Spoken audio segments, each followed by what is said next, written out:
Okay, so good evening, the people back home, and good evening, the people on this side of the ocean. Good morning, the people on this side of the ocean. I should always take my coffee. Welcome to our discussion on medical gaslighting. I know it's a new term to most of us. I always gauge by the feedback I get from Facebook. So as usual, we will start with Saya, tukaribishe kwenye jukwaa, and then we'll continue. Saya, you're up. Okay, hi everyone. My name is Saya. I'm Jackson. I am a transitions coach. What I do in short is I help you develop new maps to navigate new worlds you're going into, whether that's a world of work, the world of love, or the work of career.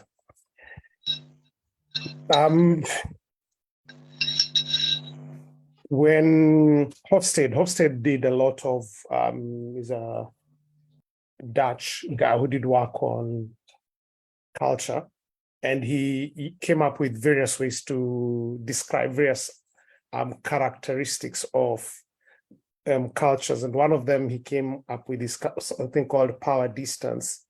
So power distance is simply the measure in a culture, what's the distance between the powerful, the leader or the person in charge, and the powerless or the person being led or the followers. How big is a sense of that distance? So some cultures are viewed as high power distance, meaning the people in authority are up there and the people without authority are somewhere quite far.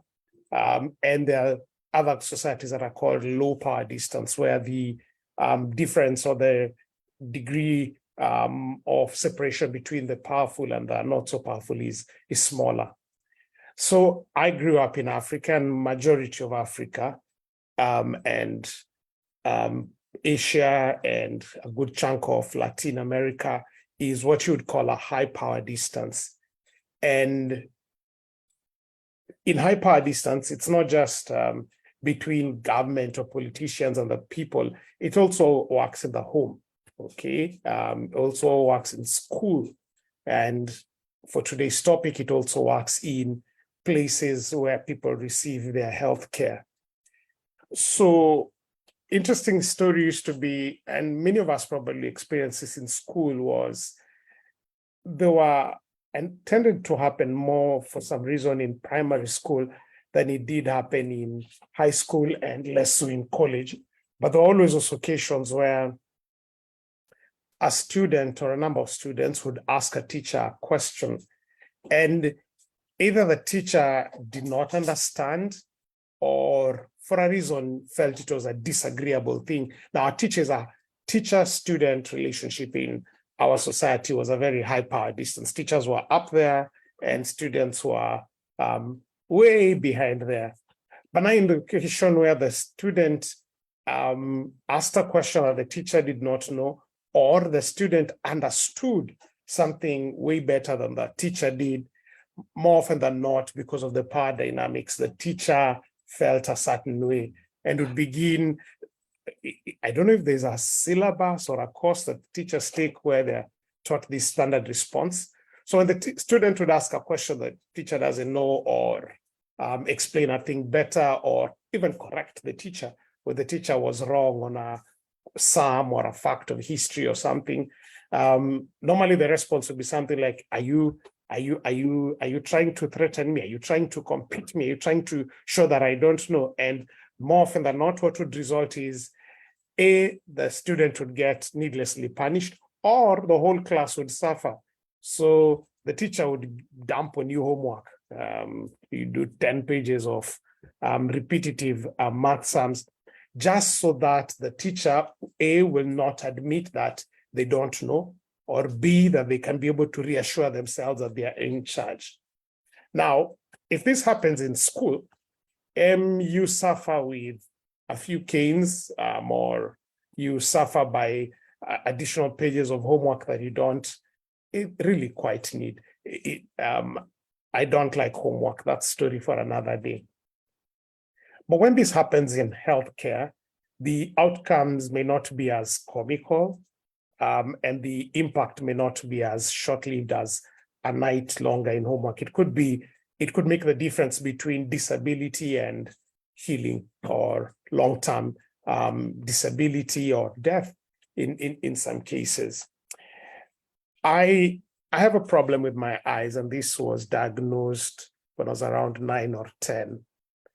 And I still remember the first day of my diagnosis.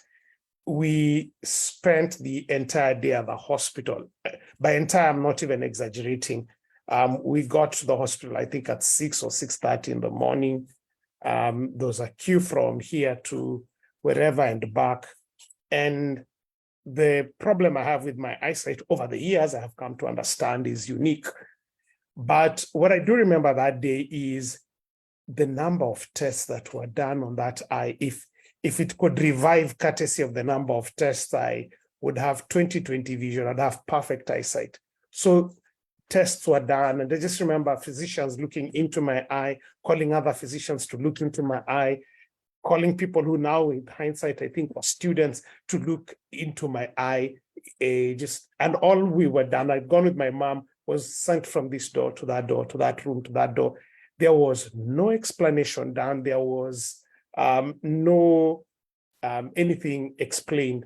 And at the end of it all, I think the final tests were done at 7 in the evening or 7:30 in the evening. My care began at 6:30 in the morning. After all of that, my mom was just told, we have looked at your son's eye. Yeah, that's obvious, for an entire day. And we are sorry, there's nothing that can be done. That's it. After a full day of work, all my mom was told was 2 minutes. There was no explanation of what's really happening behind what's going on. And the only additional courtesy we were given is because it was unsafe to leave the hospital at that time. We were given free boarding for the night, which just meant we slept at the hospital, one of the ward facilities, and we went.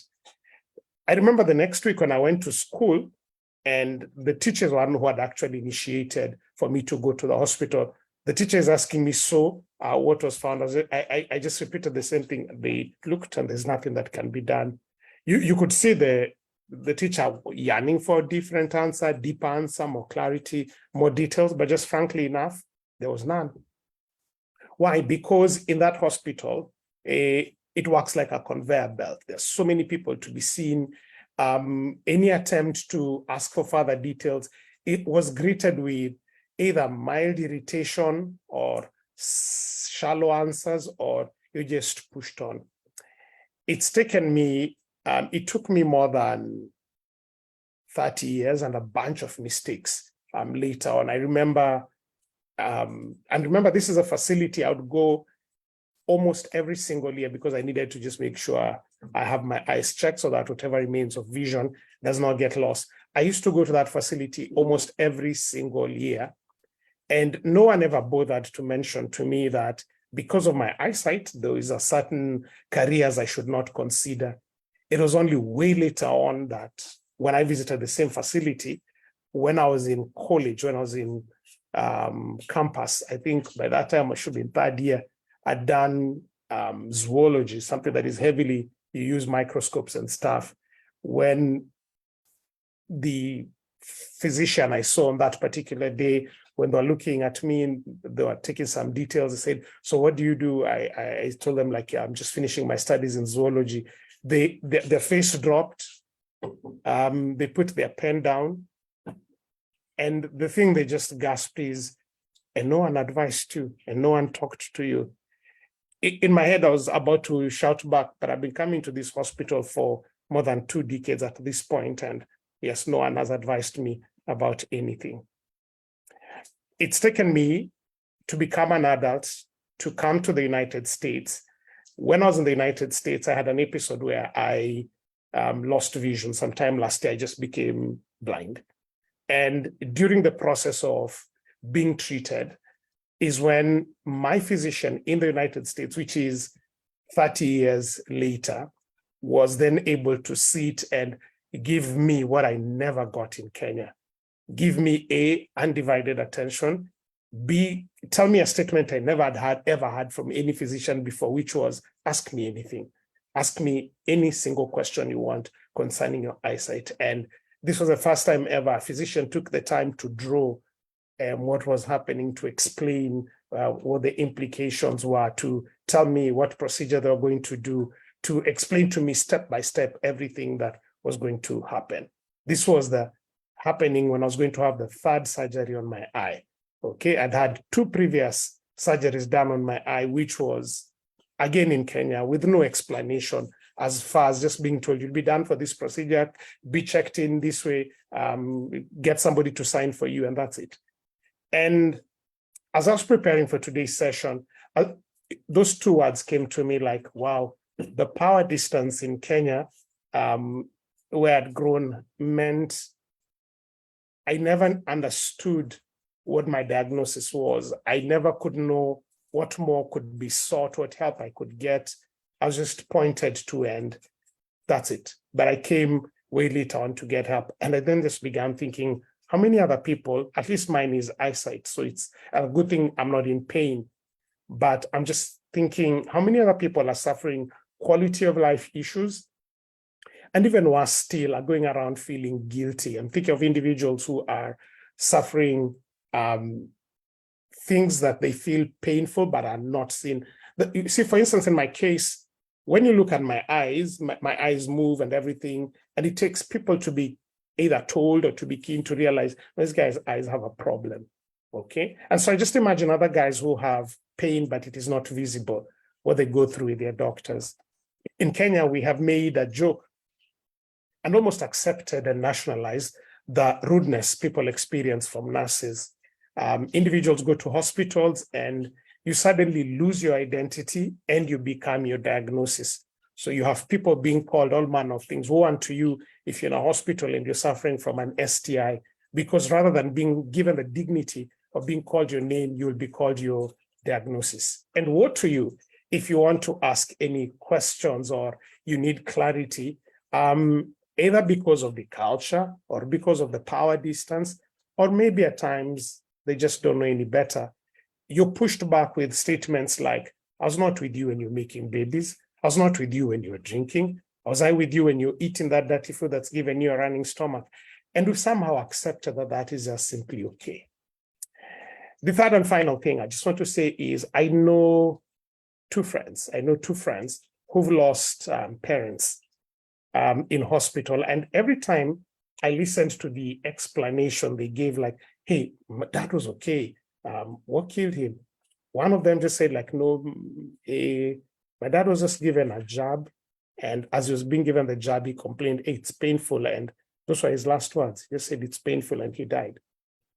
Another one said, like, my mom was to be taken for an operation and the person taking the vitals didn't seem to come with a gear or had lost the initial vitals and just estimated, just basically guesstimated. And my mom ended up being given more anesthesia than she needed and she died. And none of these have been able to get compensation for very glaring medical problems. Why? Because the power distance and the way things are structured back home is you can't question, you can't ask. And imagine how many more people will lose loved ones because of this particular kind of arrangement. How many people will live with doubts and questions and disabilities, like I do, because of this arrangement? And how many will lose life, liberty, or limb because of this particular thing? So it's not funny when the shoe is on your foot. It's funny when it's a meme on a wall or it's a joke in a group. But when the rubber really meets the road, you realize, wait a minute, this power distance, especially within the medical field, needs to be rediscussed so that people can be empowered. Perhaps the longest intro I've given, maybe because it's way more personal. But yes, that's my way of saying we need to have a genuine conversation about medical gaslighting. Back to you in studio. Hussein to talk, eh?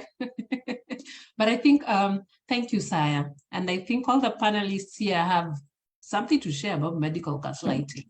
So, Modhoni, mgeni siku ya kwanza, but you're our therapist here. Can you define for us what medical gaslighting is? Or you need to unmute. Here we go. Okay, I hope you can all hear me. Thank you for having me. Essentially gaslighting, medical gaslight, and I love that intro because it factors in power dynamics, which point the patient vis-a-vis the doctor or the medical practitioner. But essentially gaslighting is experience where someone is projecting an alternative understanding of your reality. And so what would that look like? Going to the hospital, for instance, and we see this mostly with women, with people of color, with folks who are disabled, with people who are considered don't really have agency, where you go in and you explain to the doctor or the medical practitioner, this is what's happening to me, can you help me? Which is essentially what happens when you see a doctor. And then you have someone who completely negating your experience and would infuse an experience that's really embedded in guilt and shame. And so you don't really get the help. And then you end up feeling like crap, like there's something inherently wrong with you, right? And so this, let me also say why this is also a very important topic for me, because I am also navigating long COVID, and it has been the worst experience of medical gaslighting, where you have doctors and medical practitioners completely negating my experience. And I can only imagine for those who's really struggling explaining and standing up for themselves, how difficult the experience is within the medical spaces. So I hope I've been able to answer your question. Yeah. Yes, you have. Okay, great. Hussein, because I have ditched my doctor cap today, I'm throwing you totally under the bus. Would you like to expound on that? And why do you think we are owning up our, it's not Sabbath, we are owning up our shit? Why do we do think it happens?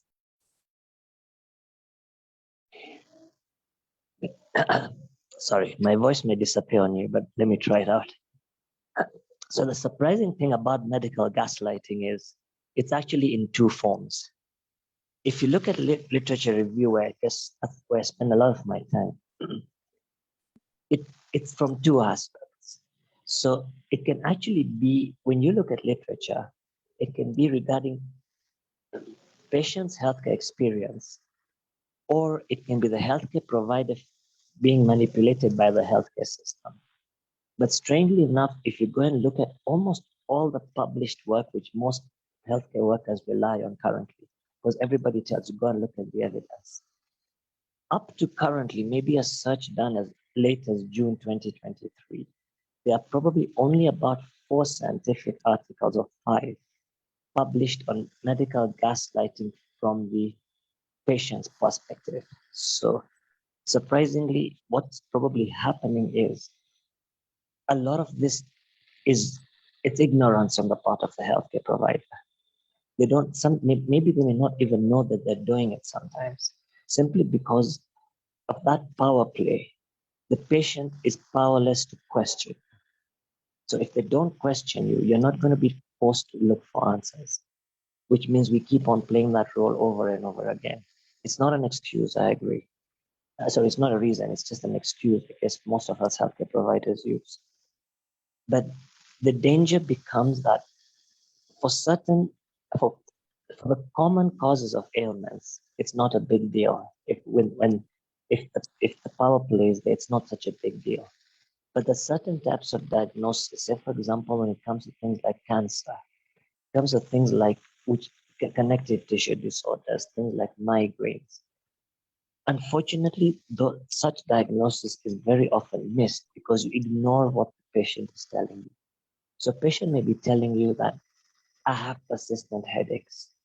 I have weakness on this side of my body. I have tingling on this leg of mine, and we ignore it. I guess the strange part about it, this is not a new term. I mean, if you actually look at gaslighting itself, it probably came to light in, I guess, about 1944.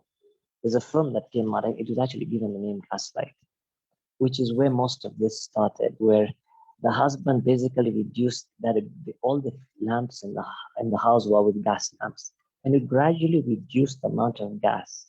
And his wife kept on telling him the lamps are getting dimmer and dimmer, and he would tell her, no, there's nothing happening in the house. So basically, he was driving her insane by ignoring what she was telling him. So I mean, it's not an old term. But the problem is that, as Sai explained very nicely, because of the power dynamics in most regions of the world, you never question what your healthcare provider tells you, or you're scared to question what your healthcare provider tells you, which is why we are probably losing a lot of, we're losing that trust that we should actually have between a client and a healthcare provider. Well, thank you. Sharon, I know from the nutrition world and from your perspective as a nutrition provider, that's not a word, but nutrition provider, and from you straddling two continents and providing care in both of them, what's your perspective on gaslighting? And if you could touch on how especially obese people who are not the ideal body standard go through gaslighting. Kizungu Meisha. No, it's okay. I think I caught on to what you were asking. So let me start with a perspective question. It's so I've experienced what it's like to, seek healthcare services in Kenya, where I basically lived my whole life until I came to Germany late last year.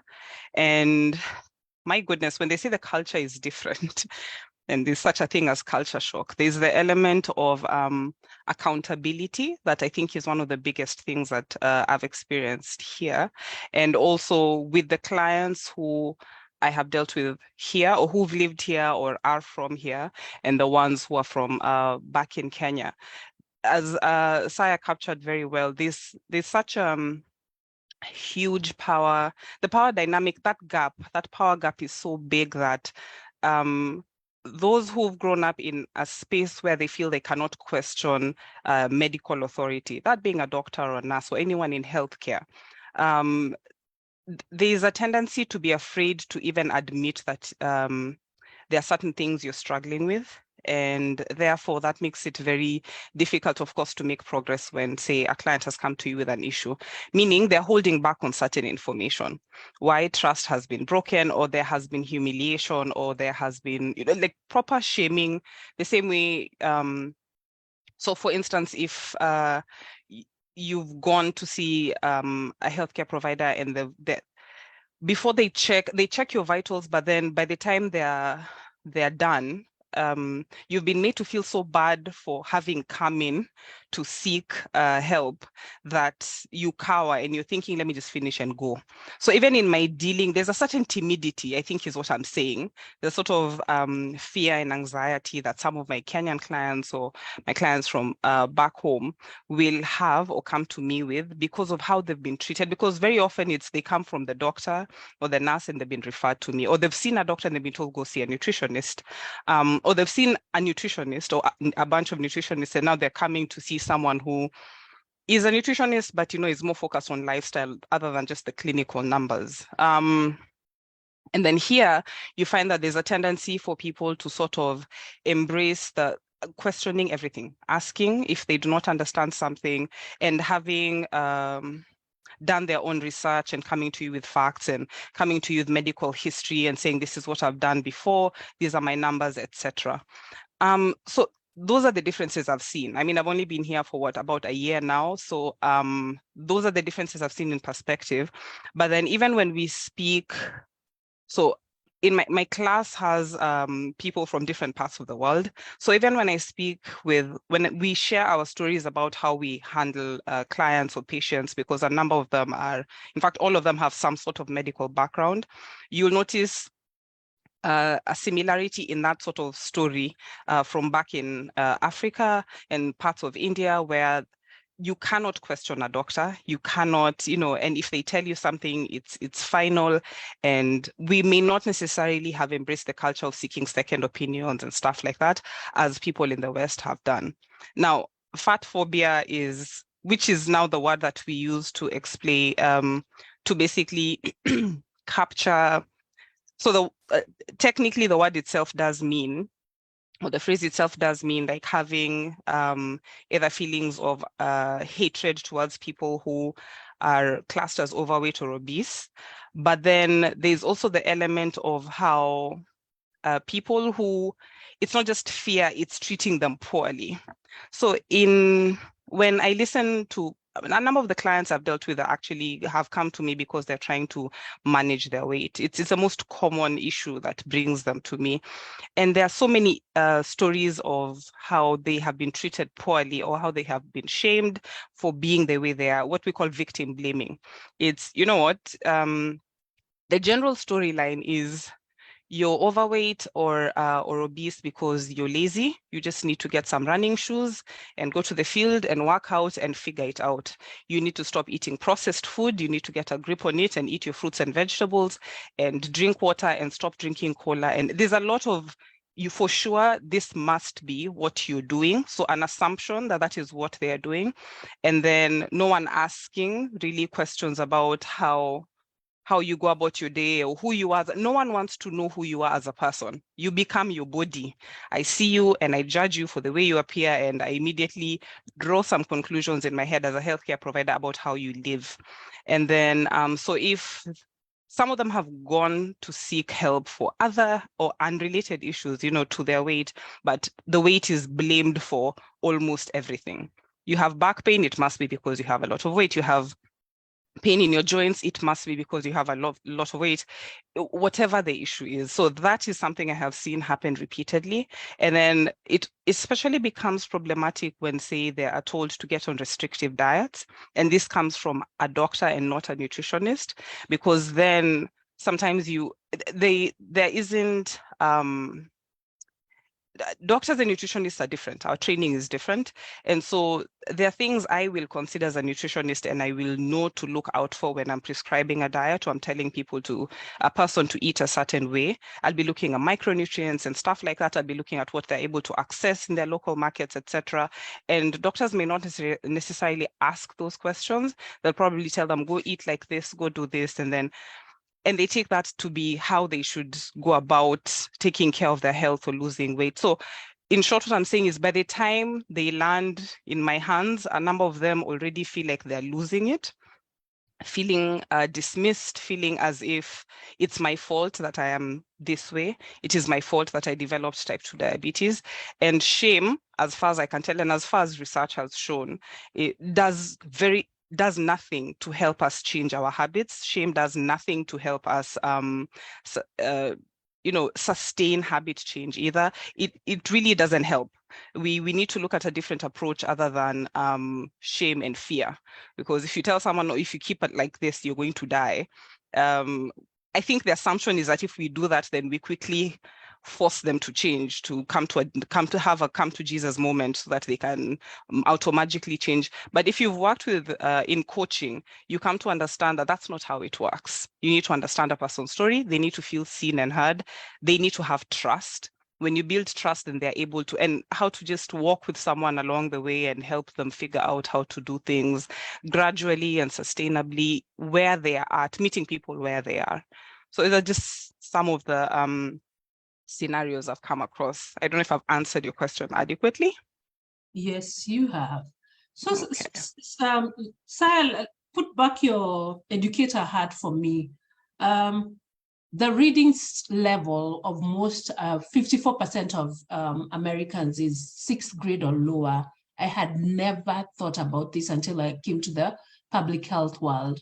So you have to use simple language. And for the 46% who are able to read and Google their symptoms, okay, it's because you understand what is in my head sometimes. Dealing with a patient here is easy. In the States, it's easier, a bit easier, because when you say hypertension, they understand. When you're talking to my mother in Shibinga, you have to say shinikizo la damu and then go and put it in Luya, that your blood pressure is increasing in words that don't actually translate. What's a role of education and in empowering people to understand what they need from their healthcare worker, and what role does it play in medical gaslighting? Here, even Mrs. Mbogo would be happy. Okay, so I think the role is twofold. Generally, people without, in a power distance arrangement, for instance, when your sick auntie in Eshivinga walks in, the fact that they are sitting across somebody with the title nurse or somebody with a white lab coat, already there's power distance. If that auntie who's coming in is also not well educated, the power distance is even higher, and her as the person you need to educate is often also feeling slightly inferior, and will believe or anything the doctor says, or will not be able to question. So first of all, the learner is that the learner, being the sick person, he is not well prepared, because they already feel like, will I be on the wrong side? Will I offend the doctor? Then secondly is the second contrast is on the educator side, which is probably the nurse who's meant to be doing this, or the doctor. Often our health facilities are very stretched. They at times feel like conveyor belts, where you just seeing people as any person who's ever visited the prenatal clinic knows what I'm saying, or those places where you bring people together for, say, diabetes clinic, or like even in my case, certain eye specialists had their clinics on a given day, and man, there was no time for explanation. It's just ongoing. So in that case, in the second case, therefore, the educator may be willing, but the load of work at times is so high that they don't have time for that. They just want to keep going. Now, I'll also step on the toes is, I believe every single profession, whether you are a street sweeper or you're a physician or the president, needs to have a touch of calling in it. You need to feel called. So it's, we've disproportionately said medicine needs to be a calling. Now, I think everything needs to be a calling. However, now that already stated, the motivation of quite a number of the people going into the medical field is financial. And therefore, when they are sitting there in an environment that is very demanding, where there are many people, either because that sense of calling, this English is becoming weak, humanity, utu, is their utu level is not where it needs to be, because they are sitting here thinking at that point they've moved away from the calling component of it and are now basically operating from the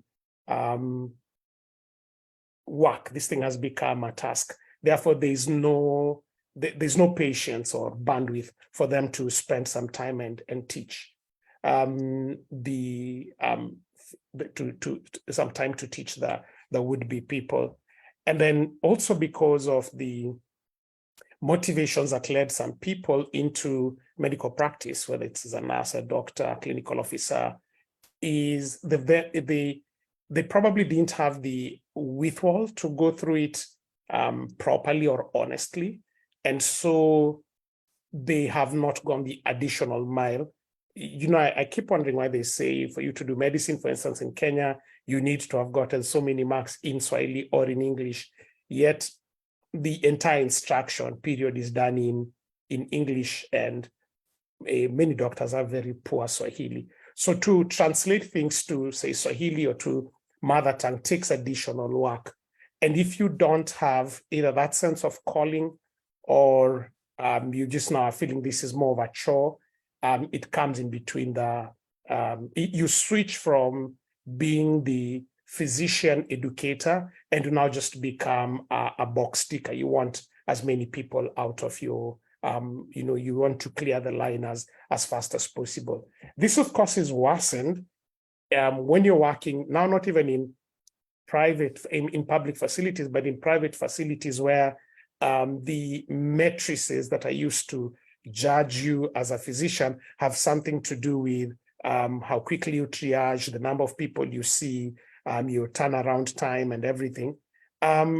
Taking the time to genuinely do a proper job, to teach, to tell the person, this is what you're suffering from, this is how it manifests, and to do that in mother tongue or Swahili will take time, and you will fall behind on your matrices and stuff. Because at times, sadly, health facilities are not run by or owned by doctors or people from the medical profession who would understand the ins and the outs. Many of these decisions are made by individuals who are driven by monetary considerations.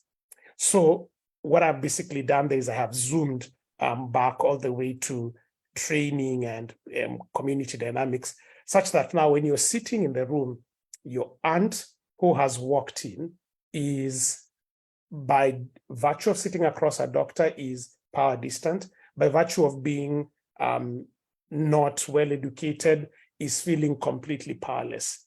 And the physician on the other side who's walking in is probably under pressure to deliver, is in this thing entirely for maybe monetary or as a chore, or may have come with good intentions, but the system is overwhelmed and they're now just seeing more of the task.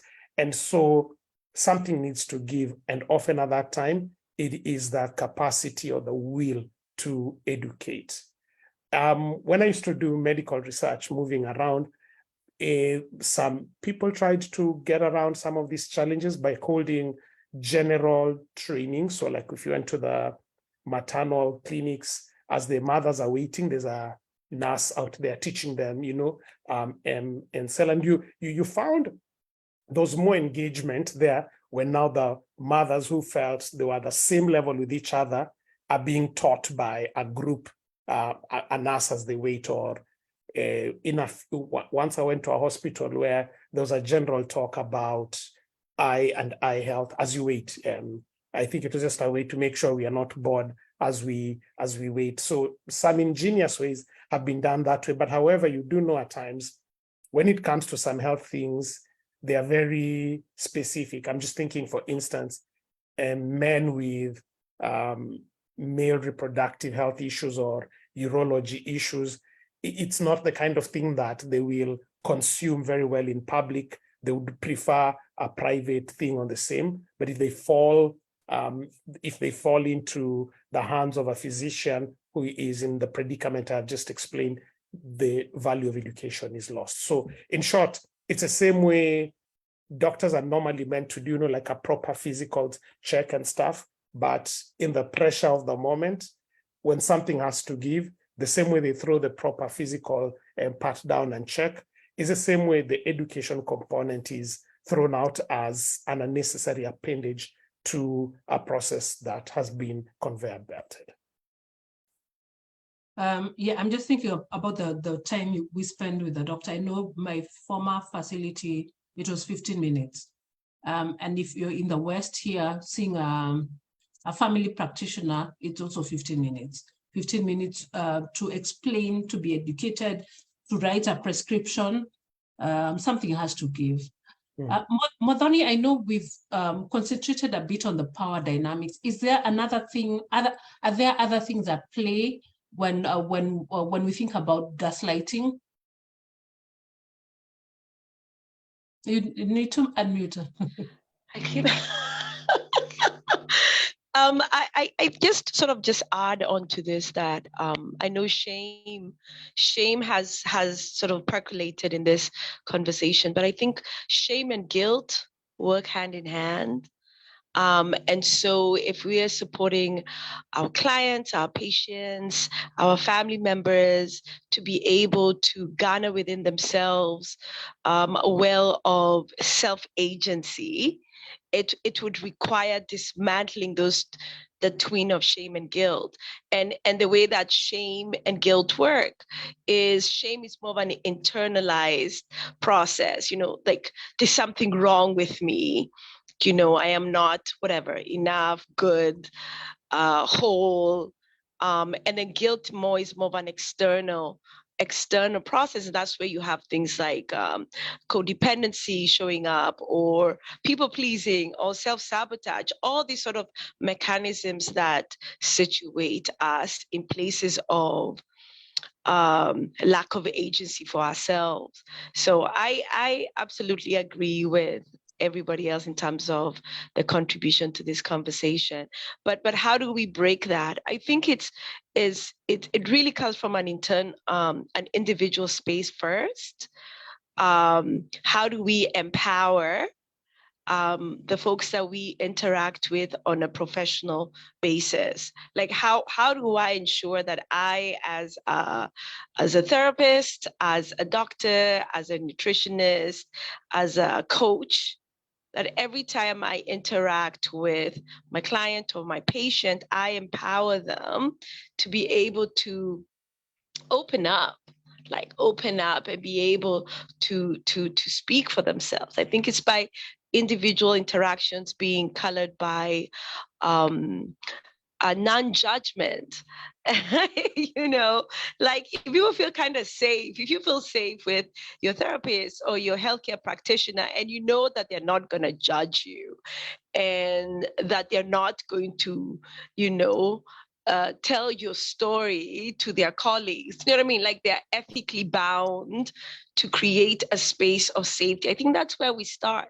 I think all of us here, whatever sort of medical or coach or therapeutic spaces we are part of, we are bound by ethical considerations that we do not harm. We do not, what do you say?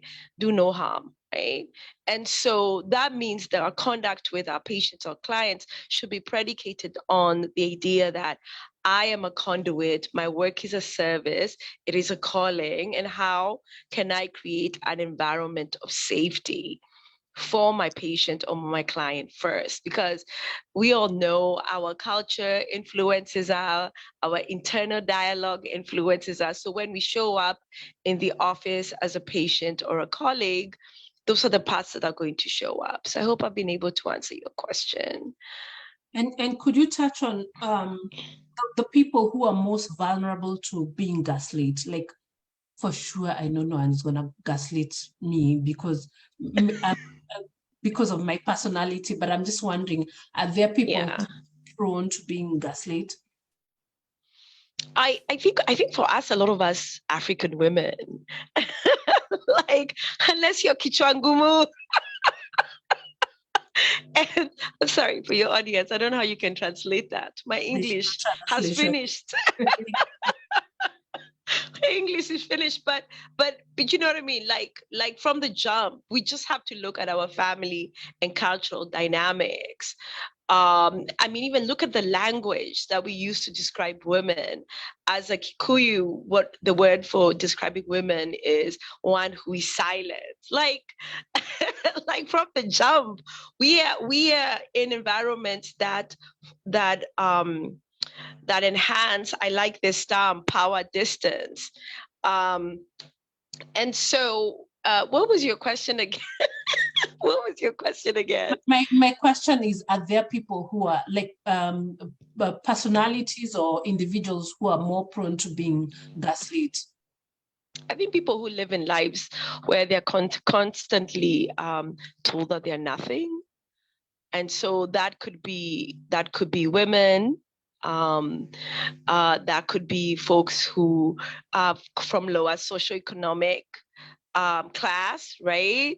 That could be folks who are disabled or handicapped in some form or manner.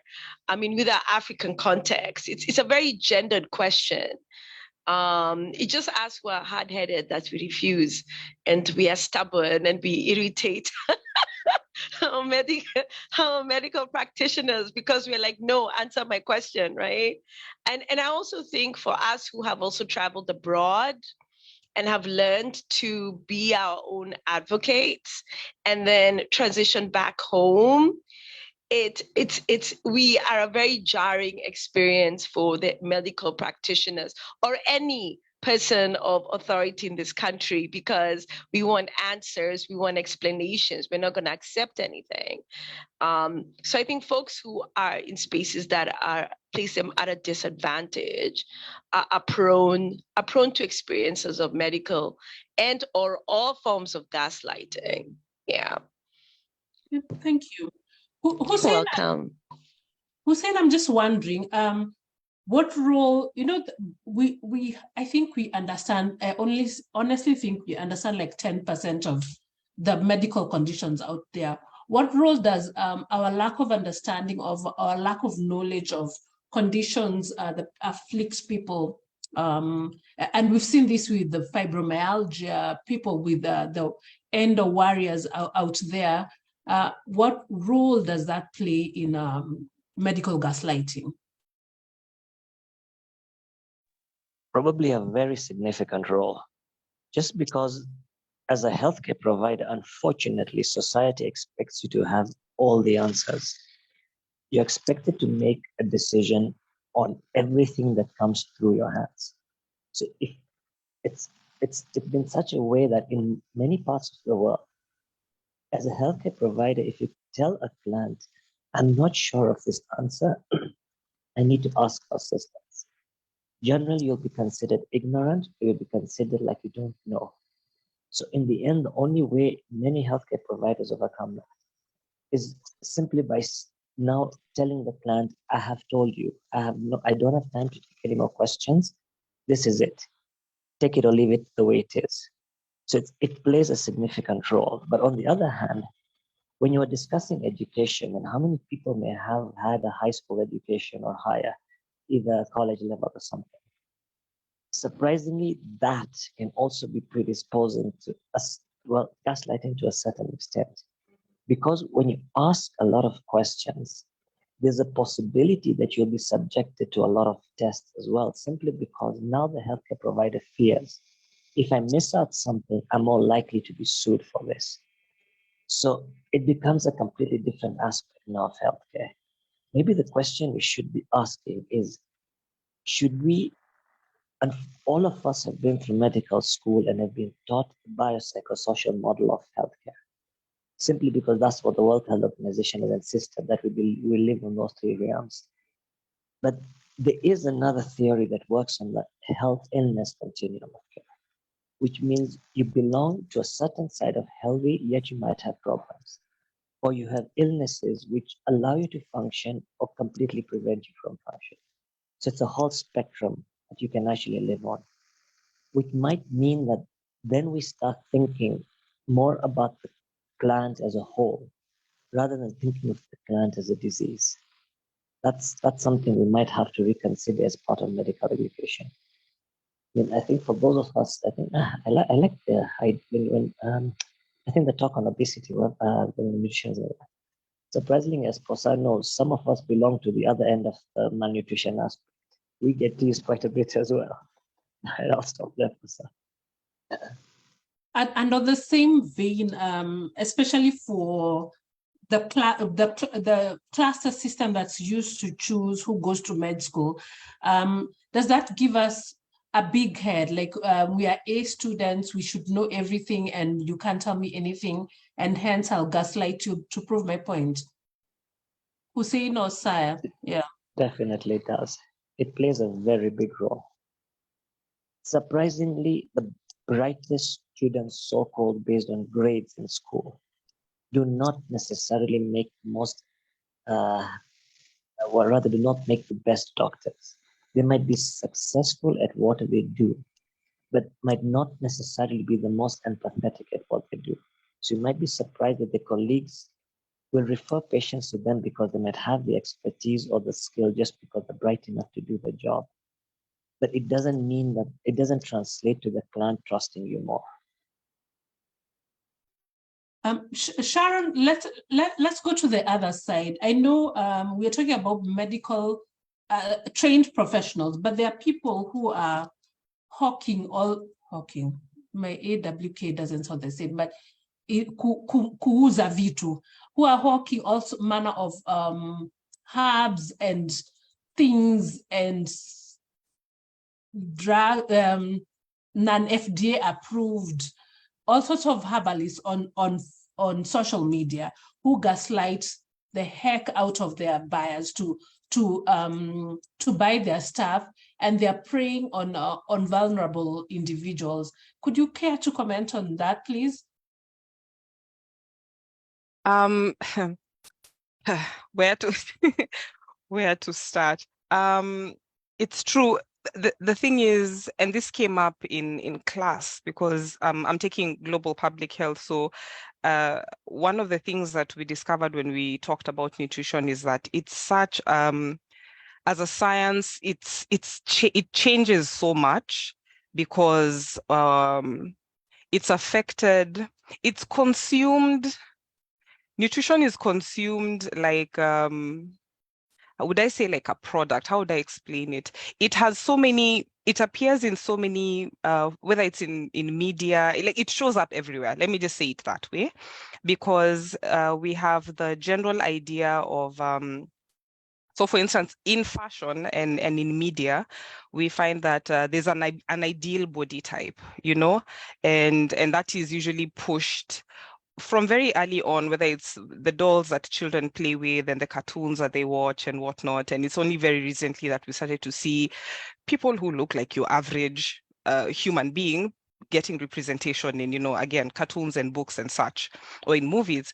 So this is, we really underestimate how much of this is consumed and for how long, so that it becomes, you have this unconscious bias at the back of your mind that healthy is skinny, for instance.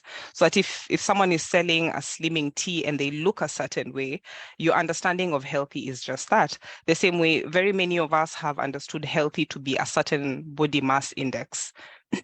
Or healthy to be a certain look, healthy to be clear skin, but we don't ask questions about how they're doing on the inside or their mental health. We've not yet, we are starting to have those conversations around mental health, but you know, so nutrition is sticky because there's a lot of research out there that's been done, and because of how the research is done, on the one hand, depending on who did the research and when and where the research was done, eggs can be healthy.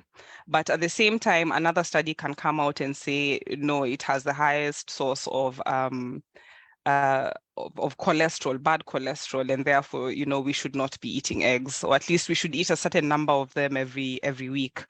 So on the one hand, you will find information out there, and especially on the internet, where information just, there's a load of it, and it's very difficult to sift through what is true and false. And on the one hand, you will hear that, you know, being vegetarian or vegan is the way to go. It's not just good for your body and aging and all that. It's also good for the environment. And then on the other hand, but if you do not do it a certain way, then it's actually bad for your health. And then there are people who will come out with testimonials, and there are doctors who will write books, or people who seem to be professionals in healthcare, at least a particular field of healthcare, who will come up with books and stories from people who've tried this diet and that diet and it's worked for them. Let's also not forget that, as you've said, people are desperate. If you live in a world where looking a certain way is ideal, and you've been labeled unhealthy, or you've been labeled as lazy, or you've been labeled as, that's a very difficult label to carry with you, or load to carry with you every day. And if, for instance, it gets even worse, say, when you develop a condition, whether it's type 2 diabetes or hypertension or whatever, and you have the little information you've received from where you're receiving healthcare, or information about health, because people have different ways of, our health seeking behavior is different. There are people who will start with the cell phone, you know, Dr. Google, and then when they've been scared out of their skin and they don't get the information they're looking for, they get too much information, narrow it down and go to the pharmacy and try and get something there, or go to Amazon and get something there. And then if that doesn't work, maybe perhaps talk to that person who seems to have lost a lot of weight on a program and try that program or someone's diet. And then if that works, it worked. But then if it stops working, then perhaps, eventually you will wind up with, a nutritionist or a doctor. And these are some of the things we need to consider, even when we are dealing with people, we who are in healthcare. But as you talk, what you brought up about how much misinformation there is out there is the problem. It's available. It is not illegal for people to do false advertising. And for those who've done it, some of them have not suffered very dire consequences. The people who've sold diets that have harmed people and continue to harm people, and nothing has really happened to them. Or if there's a scandal, as some healthcare practitioners have had maybe in one country, then they just move to a different country and continue to practice. People will sell supplements and they are not, they don't have to be FDA approved. You don't have to go through KEBS to be able to sell leaves or whatever mixtures you're selling and herbs online or wherever else. So we have issues with regulation. So we are thinking policy, we are thinking media, we are thinking culture, and what we think of as an ideal body, and people's understanding of what health is. So that goes to education. So when I say nutrition is sticky, I mean it is everywhere, and the information that is out there's a lot of information, but there's also a lot of misinformation, and being able to sift what is true and isn't is difficult. And it even gets even more complicated when you go see a healthcare provider in one facility and they give you this piece of information, and you get a healthcare provider at the same facility on a different day and they give you different information. So it's very unfortunate, but it does happen because we are not working from the same script, and people have different motivations for doing what they do. And there are people who have consumed misinformation as information. So when I say nutrition is sticky, that's basically what I mean. There's a lot of information about what should be done and what shouldn't be done, but there's also a lot, it's also very sticky, it's very murky, from the research studies and everything, all the way leading down to what is actually taught in school, and then what is refuted years later by new research, and it keeps changing, and therefore it becomes complicated. Therefore, making it even easier for people to be preyed upon because they're desperate, they want solutions for the issues that they have, their perspectives on things, their level of education, etc. So I don't know if I covered what you asked. Yes, you did. Okay. So we're just mentioning medical gaslighting, but in practical terms, how will people know that they're being medical gaslit? Like, what will raise your antennae when you go to a facility and they're like, uyu ananiwasha moto? Modoni, let's start with you. By asking yourself, what I have been told, how does that make me feel in my body? Like, like I know that sounds kind of simple, but it's like you have been given some information and it's a self-directed question. What have I told? What I have been told? How do I feel? Do I feel a sense of ickiness? And a lot of times you can start feeling a little bit of ickiness here in the throat, your throat chakra, or your head. It might not be very settling here on your heart, chest area, or your shoulders, or your stomach, right? Like your body is a literal litmus thingy. I don't have the words for English, but your body will always tell you how whatever information you're receiving, if that is in alignment with who you are. So I always ask my clients to always practice as a level, a practice of self-awareness by tuning back to self and say, okay, what I've been told or what I heard or what I consumed, how is that being played out in my body? And something or information is good for you if there's a sense of relief. Like you're like, like, oh, okay, that kind of makes sense. You're like, okay, all right, you're onto something. But if you have even an iota of, okay, wait a minute. Any point of pausing that is a point of weight. You need to look into that a little bit more. So the body is the first place to check as to what you're consuming that's good or it's a little bit off. Yeah.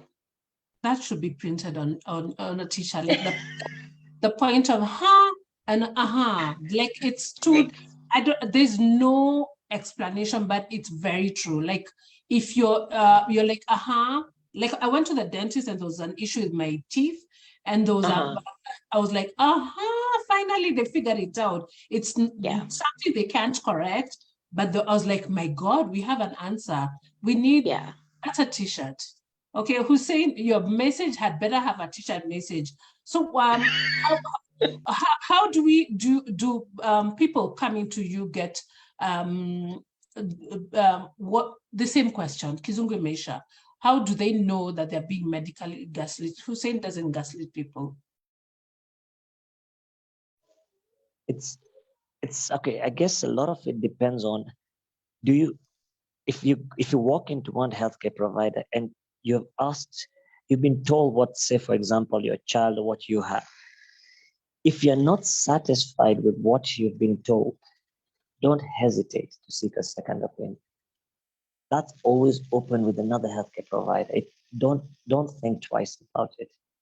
Yes, you just reminded me when you said it's, you see, with the Somalis, it's very interesting. They use aye for everything. So aye can be they agree, aye, and they're questioning what you're doing. Very interesting. So it's just question everything. Do not be afraid to question it.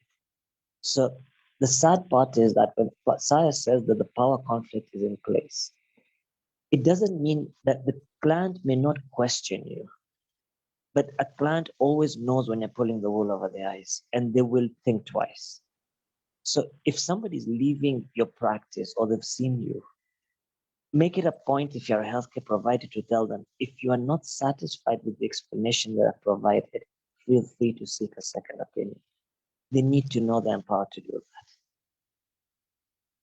that. Okay. Sharon, the same question. Okay, so it's essentially the one thing I think that keeps coming up with the clients I've worked with is shame. Either if you're made to feel as if you walked into an office or you had a call, whatever service you were seeking, and at the end of that conversation with someone you had gone to get information or help from, you feel, and I think it's exactly what Mudhoni has said, you feel horrible. You actually feel worse than how you felt going in. So you feel as if you've been made to feel stupid. You feel as if you've been blamed for what's going on with your health, or you feel dismissed. So, the conversation can go like, this is how I'm feeling, this is where it hurts. And without someone checking to see what is bothering you, they have told you, it must be because of this, that, or the other. And there's a way to confirm whether or not that is the issue. So if you've not gone through tests, but you've been, told that this is what is wrong with you, or you've not been given any explanations, your questions are not being answered. Those are some of the things that people need to I tell people to look out for, or the things that will indicate to me that this person has gone through some, because my understanding of gaslighting is just that. It's dismissal, it's manipulation, and it's also just essentially making someone feel as if they doubt their reality. You start asking yourself, oh, did I imagine this? When someone when I hear people say, I felt like I needed to record the conversation that I had with this person, the doctor or the coach. So even when they go to the gym and they're told, no, it hurts because you're doing it right, and I tell them, because very many people assume that is what, like, getting healthy, eating healthy is supposed to suck and it's supposed to be difficult. And if it's not painful and it doesn't hurt like hell, then it's not working. Because our understanding of health is just that. We have that narrow understanding of it being bland. It has to taste like salted cardboard. It's only green. It's the smoothies that anything but a bright color and stuff like that. It's depriving yourself. So we are so And it's miseducation because we are so attached to that idea that that's what very many people will usually go with. So when they come, I think that that idea has been sold over and over, and they start to think, are you sure? Are you sure I can eat like this? Because I've been told over and over that the problem I have is because of this, that, and the other. So all those things put together, the denial of your reality, the shaming, the being made to feel as if it's wrong to ask questions, getting dismissed, and all that together. Okay. Hussein, I know you're about to leave. Do you have anything that you didn't mention as we, I know we have to, today won't be a long meeting because even Modoni has to leave a bit earlier. Hussein, uko na maneno ya mwisho? No, just no, nothing to add. I think I've covered everything I need to. Thanks. Thank you, Professor. Okay, thank you. Utuambie dua. Okay, Well, Saya, then what's the, I know from your lived experience, you've had as in it's impacted you, but generally speaking, what's the impact of gaslighting on people's lives? I think the first is doubt. The first is doubt, and it can become very disempowering because when you're gaslit and you're released, you basically have half a diagnosis, because diagnosis is not just being told you have this, go do this. Okay, if the other questions have not been answered, if you have been basically been made one with your diagnosis, if you still have questions unanswered, you're still not properly diagnosed, you're not yet at peace. And what that means is you cannot live optimally. You don't know what to avoid, why you should be able to avoid, and what to do, what alternatives you're able to do. I think proper medicine needs the physician and the patient to be partners. Therefore, the doctor will provide the knowledge, but the patient understands their context. So if the more information you're given as a patient, you're then able to even advise the doctor and say, okay, for what you're saying, I don't have that, but can this work? Given what you've explained, then a win-win is gotten. Where that is lost, things like compliance, adherence, follow-through begin being reduced. So the net result of that is just you walk around unconfident, or you find people being either very dogmatic or just very stuck up. It becomes those relatives who are doing something. Sharon has probably met many of them who say, daktari alisema, the doctor said, and when you see them eating, they're eating unhealthy. When you see them, they're living their lives suboptimally. So being medically gaslit does that. Then the second thing is because it raises doubts in you, you very easily can transfer those doubts to other areas of your life.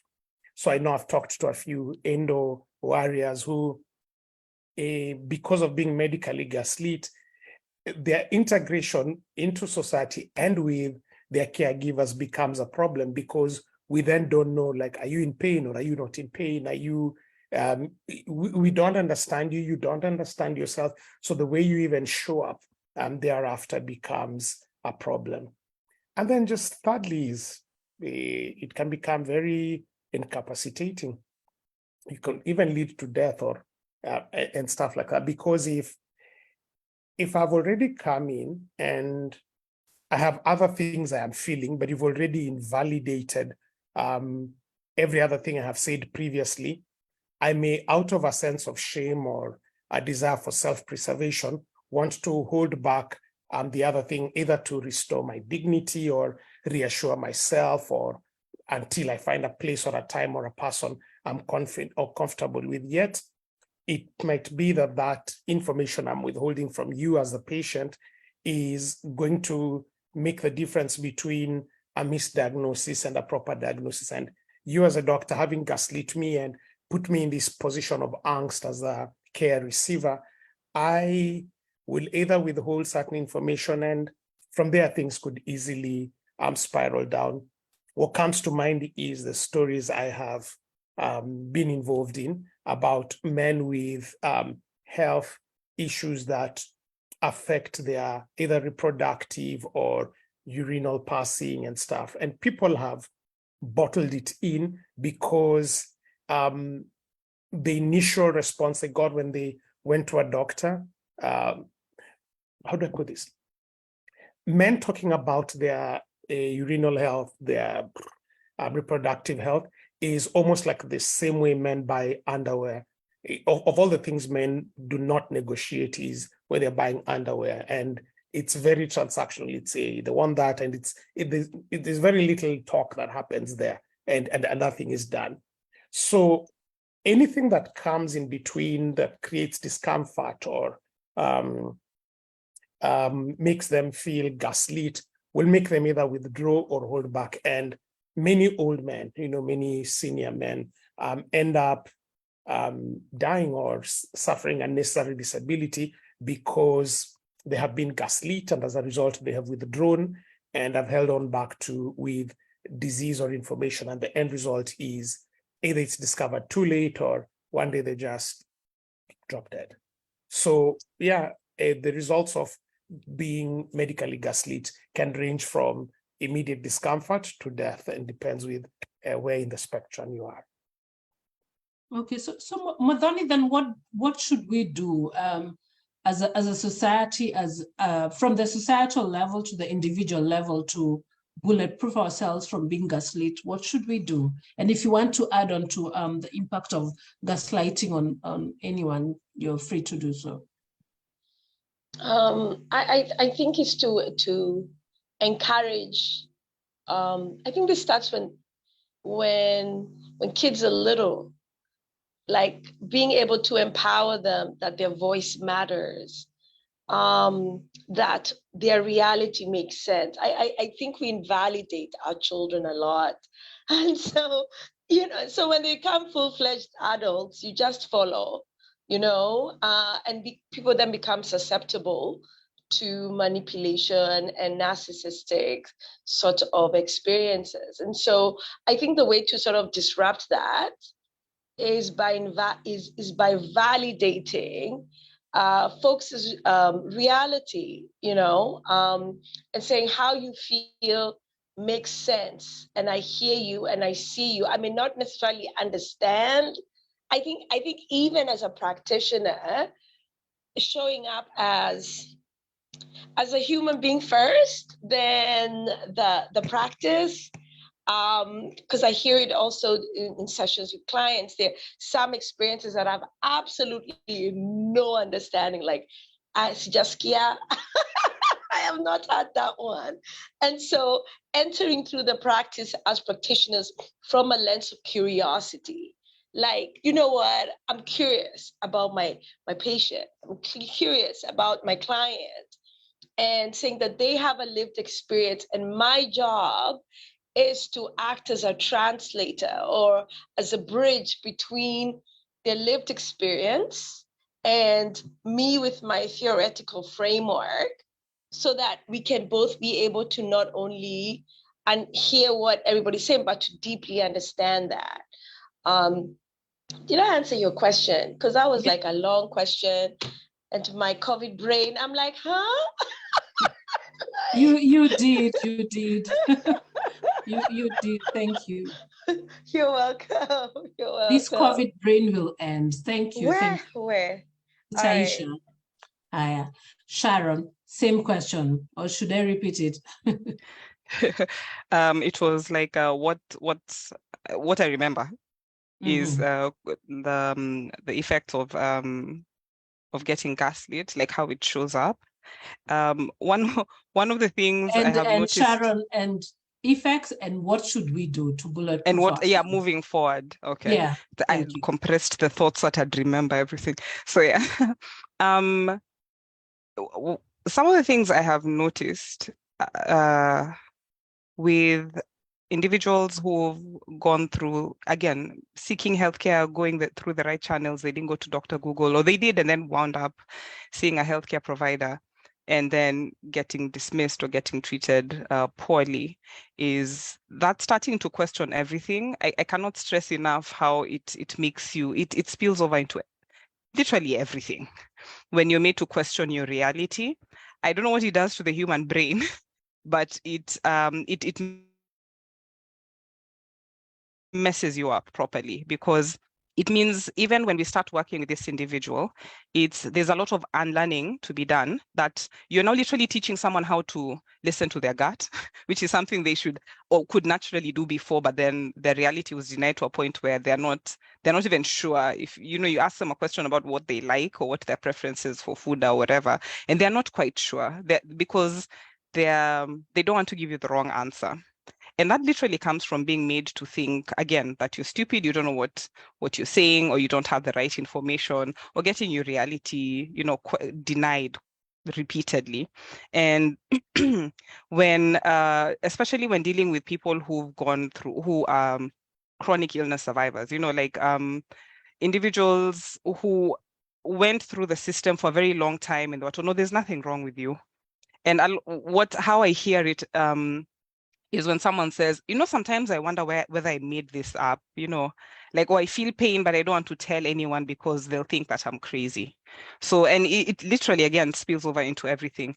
And self-sabotage sometimes shows up in that we've come up with a program, you're psyched to do it, or you're not psyched to do it because you think, what will it really help me? But self-sabotage starts to show up sometimes where you start thinking, you feel hopeless and you're wondering whether anything will ever help. And then it can also show up as all or nothing thinking, where it's, I have to do everything right. And sometimes it's that brutality of hope where you think, if I do everything right, then maybe I can reverse some of what I have suffered, or I can do something to, improve my circumstances. And if there's any failure at any point, then it's, stop trying completely. Why? Because you are told that if you're going to do this and you're doing it right, it means seeing it through to the end. Again, whether it's depriving yourself of food so that you can lose weight, so that your blood sugar stabilize, and sometimes, again, as healthcare workers, and I can't say I am not guilty of this, when we talk to patients or individuals or clients and we are worried that they're headed down a bad road, sometimes we are so accustomed to using fear to get them back. It's what we were taught. If you don't do what you're supposed to do as a child, you're caned. If you don't give the right answer in school, the same thing. So you sort of learn it. You're shamed in class, even in campus, if you give the wrong answer. You're told every wrong answer is equals to a dead patient. So with time, you start just learning how to embrace this fear, and it spills over, and that's how you start to talk to your clients. So and then change in health seeking behavior, I think, is one of the scariest, because if you've gone somewhere to seek help and you've been shamed or made to feel bad, and you've been made to feel bad for even asking a question, then it means you'll really, really hesitate to seek help when you need it. And I think Saya has stressed that adequately. Moving forward, the one thing I keep stressing to anyone and everyone I meet, because conversations that I have with people around me, is seek information from qualified sources. If you're looking to do better with your mental health, look for a certified psychologist, psychiatrist to help you deal with your issues. If you want to do better in business, look for someone who's actually certified to do, business coaching and stuff. If you're looking for a health coach or a nutritionist, look for someone who's actually gone to school to study the stuff. Which therefore means before you go buy that slimming tea, you'll start asking yourself questions. You wonder, what made this person qualify to sell me supplements? If the person selling you supplements that should be protecting you from illness is your aunt and her background is farming, and this is not to diss farmers, then, ask yourself questions. If the person selling you something to help lower your cholesterol, or this supplement that's supposed to help you fix, I don't know what, pain in your stomach that the doctors have not been able to fix, is your cousin who studied political science, then ask yourself those questions. I think we need to learn how to question things and to question everything, not necessarily because we're being rude. We think of it as being mean or rude to say no or to question things. It's basically embracing curiosity, as Mudhwani has said, but now on the part of the person who's seeking, help. And seeking second opinions is I think it's something we need to normalize. Like, learning how to, if you've gone to see someone and you've not gotten the answers you were looking for, go look for someone else. And learning how to also have these conversations with the people in our circle so that, for instance, I could get a referral. And how do I get a referral with someone who I feel I can trust if POSA, who I know, has told me, oh, by the way, I went to see a gynecologist who asked me all the questions and, answered all the questions I had about contraception. They didn't make me feel like I was dumb, and we weighed the options and they told me to go think about it and come back when I was ready. So also learning to have these conversations will also literally help open avenues for us.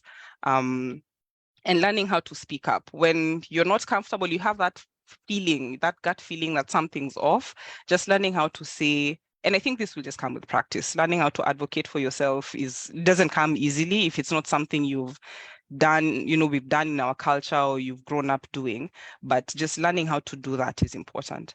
As healthcare providers, I think the two things I would narrow it down to, like the way we should go about this, moving forward is one, to just have a whole lot of empathy towards people. When someone walks into a room to talk to you about some issues, whether or not they look like your ex, whether they don't look like the perfect, body, or you're understanding what the perfect body is, where they come from and what accent they have, treat them like a human being. Put yourself in their shoes and tell yourself, if I were this person, what would I how would I want to be treated? And then asking to know. Again, I think it goes back to curiosity. Don't ask to confirm the bias you have at the back of your mind, that surely this person must be doing this wrong. Ask to genuinely hear. And when you build trust by asking to know and you're curious and you care, I've realized it's way more effective than, say, shaming someone to do something or threatening them with fear, or making them feel like a horrible human being, thinking that will give results. So I think that covers, the moving forward and how gaslighting shows itself. Thank you. And if you're elderly people who might not know the language well, and especially in the US, ensure, how many ensures have I said? Ensure they have an interpreter, a proper interpreter, not just anybody, a proper interpreter with them, an interpreter who's bound by ethics and who can advocate for them, or you go with it.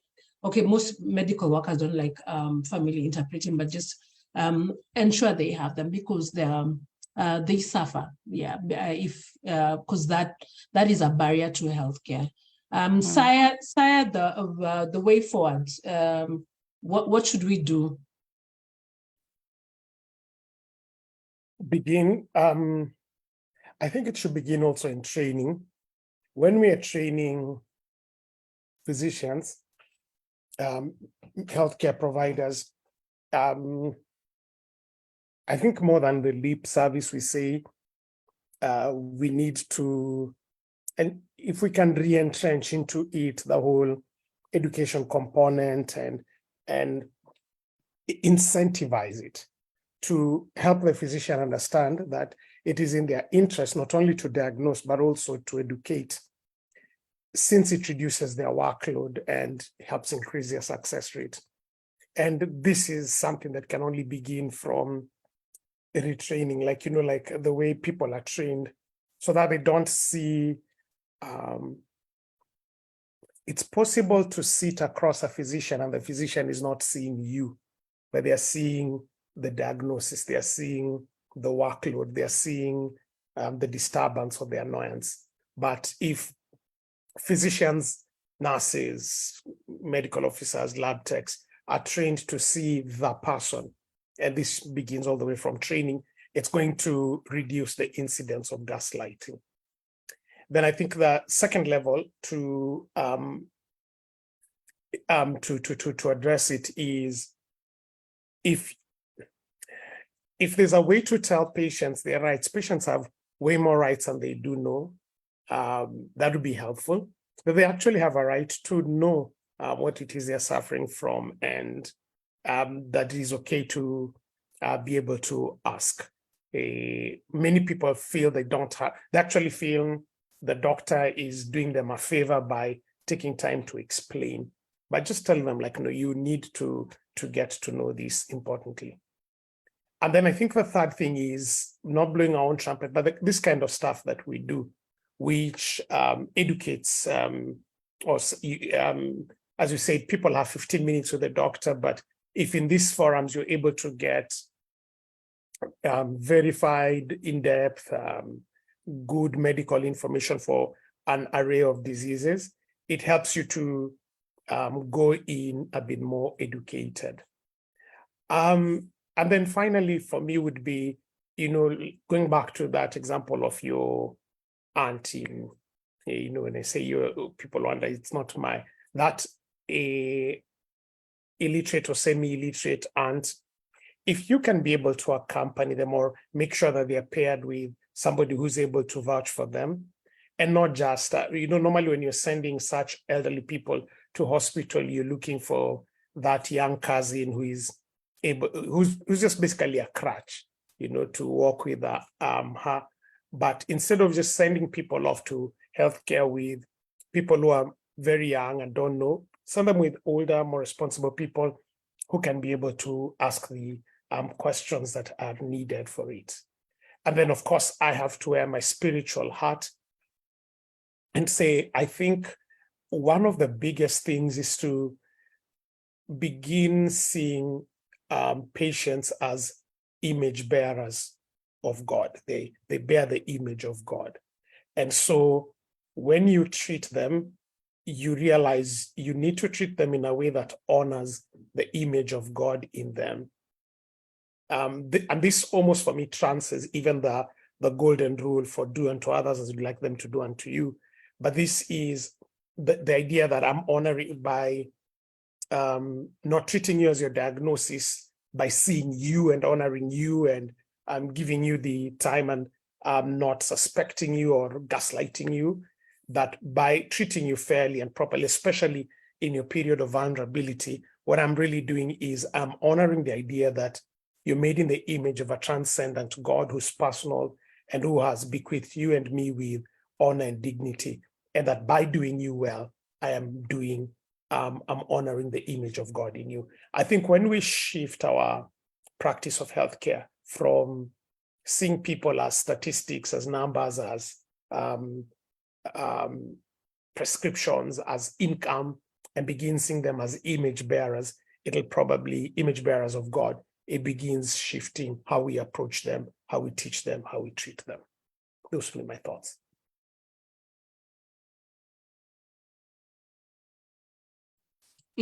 Thank you, Saya. Is there if there's anyone in the audience who has a question or a comment, you're free to give it. Just raise your hand and then we'll allow you to speak.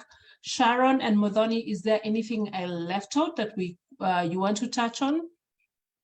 No, we good. Okay. Yeah. 844 teachers will be very happy with us. Sharon, did I leave out anything?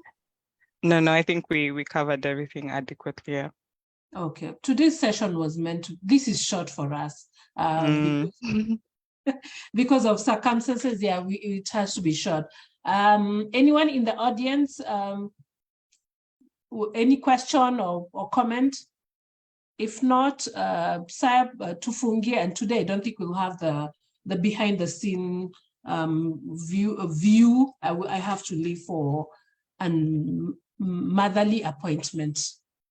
Aside you're up, Tufunge Kituo, and next week we are having a conversation on erectile dysfunction. So just hype it up.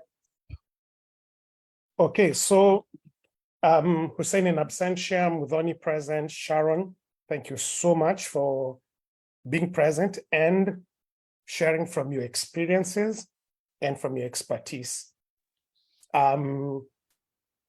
Changing the world will need one medical practitioner at a time. And so thank you for the willingness to be here. I know it's very vulnerable, and the collegiality there often may make you guys look like snitches or you're speaking against. But yeah, just being here and being able to talk candidly and give practical solutions, kudos. Thank you so much. In other worlds, we would be able to be charged heftily for this, but for sharing this expertise, we appreciate deeply. Thank you, Paul, for being the facilitator again today and helping convene this entire thing. And for everyone who's made time on the call to be here, your presence is deeply appreciated. You're the reason we do this. And for everyone who's watching on the live stream or who'll watch the recorded version, we deeply appreciate. Again, you are the reason that we have these dialogues. It can be dialogue if all we have is one person. So thank you. We invite you to keep sharing your feedback, your questions, and your suggestions for this topic or future topics, or for facilitators you'd like to see in future who handle different things. You can reach out to us on Facebook. You'll find us on Authentic Dialogues with Sarah Jackson. And you can find us on TikTok and on Instagram at one Sarah Jackson, like one, the letter O-N-E, Sarah Jackson. We have 2 YouTube accounts. There's a YouTube account dedicated for this Authentic Dialogues. It's called Authentic Dialogues. And there is a YouTube channel dedicated for various other transition and dialogue related topics. It's called Sarah Jackson. So you can hook up with us on any of those and do really engage with us. I know Sharon runs a consultancy, and I know Hussein is also a practitioner. So often what we do is we tag their links to where you could find them with their respective videos so that you can be able to reach out and support them. And please, we do encourage you, hey, they've given 2 hours of their life pro bono here. The least you could do to support them is please buy their products, buy their services, and pay for the same. Do not extend the pro bono. Next week, we are talking about erectile dysfunction, or as we should like joking, when the anthem is playing but the flag is not able to go up. What happens? What's behind that? How can we treat that? How can we be able to overcome the same with shame and dignity? And I think I like that today we were able to have the precursor of medical gaslighting. Now that we're informed and equipped this way, how can we make our marriages better, our men better when they're navigating erectile dysfunction? So this is an interesting one. So please, if the male in your life is having erectile dysfunction, find a nice way to ask them to come. If they are not having erectile dysfunction, please ask them to come, because this thing can befall you at any time and for a variety of reasons. And also, I think females should attend, reason being, then they can be equipped to know how to support and navigate the whole thing. So rather than us talking about hush and putting this thing in the bedroom or living and trying all dubious ways, why not just come and learn the proper medical way of navigating this? So thank you. You will find the poster through the same channels that you've been able to find notification for this. Remember to like, to share, and to subscribe. Until next time, thank you for your time. And bye-bye. Bye-bye. Thank you.